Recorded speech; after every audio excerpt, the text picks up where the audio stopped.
Today I'm starting a new project. I'm building my first wood-fired pottery kiln so that I can make pieces like this, and all of these. The project is pretty straightforward. I'll pile up some bricks, light a fire inside, and make pots. Of course, there are a few more problems to deal with. This is the kiln site to be. For safety reasons, I'll clear out all of this highly flammable hay. Actually, I Huck Finn some friends and family into moving it. Some of it goes down to the compost bins that we built last year. We cover each new layer of humanure with hay. The rest of it goes into the old horse stable to be a problem for some other day.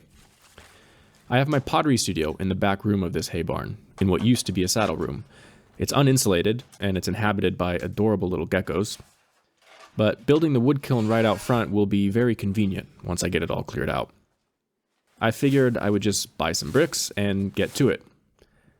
But there were two problems. First, this concrete slab is not level. It slopes away from the building. That's great for an outbuilding so that any moisture that gets in drains out naturally, but I need a level surface for building this kiln. Second, the roof trusses and decking are made of wood.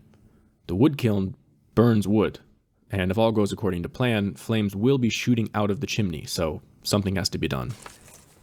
Well, hang on, let's go back. The original problem was buying the bricks. High temperature firing isn't popular in Spain. Historically, Spanish pottery is low fire because the country is chock full of terracotta clay. The English and German and French interest in high fire porcelain, salt firing, and generally Japanese pottery never really took off here.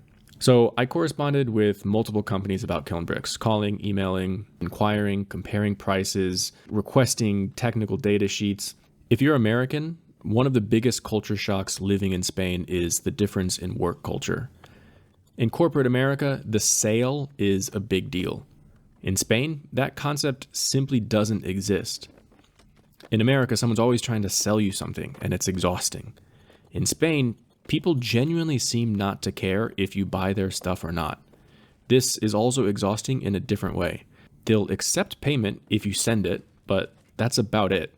They'll rarely advise you, and they barely even answer questions about the products they're selling, even the price. It's like they expect you to just hand over a credit card and say, yeah, charge whatever you want for this product. I don't even know what it is. But in the end, after months and months of searching, I finally settled on buying from a company called Ceramic in Valencia. I heard about it when I attended a course taught by Jose Mariscal at D Terra in Barcelona. They turned out to have all of the products I wanted at good prices and with good customer service. I ended up buying enough bricks to build a big kiln, much bigger than what I'm going to build right now. Normally, a kiln's chimney is like a fireplace chimney. It just goes up through the ceiling of the kiln shed. But I don't want to take on the project of busting through this roof, building a huge tall chimney, waterproofing around it, and all of that. I just want to start small. I don't need a chimney that tall for this small kiln, so I've decided to build the kiln so that the chimney just sort of pokes out past the eaves here. But that brings us back to the first problem. This concrete is not level, so I'm going to pour a little concrete pad here on top of the existing slab. This will give me a solid, level spot for building the kiln. And this brings us to our third problem. Did I mention the third problem? The third problem is that I feel completely overwhelmed by this project. It started with just wanting to build a wood kiln. Figured buy some bricks, put something together cheap and easy, no problem. But it seemingly without ends expands into a bigger and bigger and bigger project. You may have noticed that I've barely published any new videos the past couple of years. I started making YouTube videos just for fun, to share knowledge and experience that I'd gained that I hadn't found on YouTube. It was a fun new medium to work in while I was doing an MFA in creative writing, and I really enjoyed making those early videos. I thought some of them might be useful for other people, and I'm happy to see that a lot of people did find them useful. But I got it in my head that nothing I've been doing lately is worth sharing. And honestly, that might actually be true. I don't feel obligated to share things here just for the sake of uploading content. I have no interest in being anything like an influencer who makes content for the sake of getting advertisers. I still prefer to only add to the immensity of the internet if I think I can help someone with my addition. Take this concrete pad as an example. I'm not a concrete guy, so why would I make and share a video of me pouring concrete? What good does it do? Well, if you want to know how to pour perfect concrete, none at all.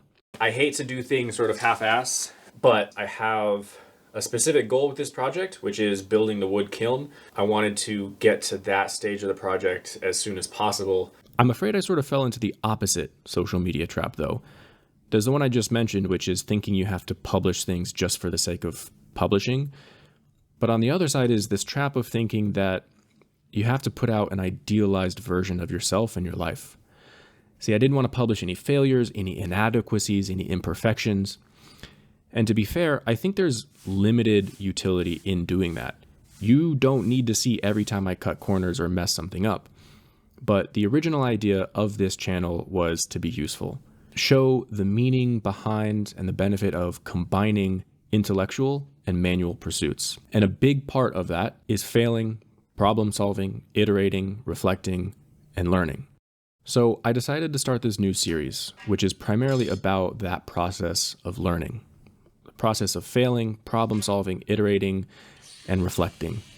The process of actually getting a project done that feels overwhelming. If you stumbled across this video when the playlist is complete and some later video shows the finished wood kiln and all of the pottery coming out of it and you think, wow, how cool, I wish I could do something like that, but it seems so big and difficult. Well, yeah, that's how I feel right now. So if you've ended up here and you're primarily interested in getting information and knowledge about wood kilns, building your own kiln, firing pottery, that sort of thing, check later videos in this playlist. I will still be uploading videos that are primarily educational and informative, but some of the videos in this playlist are going to be just following the project itself, reflecting on the kind of problems that come up, how I approach problem solving, and how I keep moving forward even though the project feels really overwhelming. I hope that kind of video is also useful in its own way to some people out there. With the concrete pad poured and a little roof added on, I'm ready to start building my wood kiln here.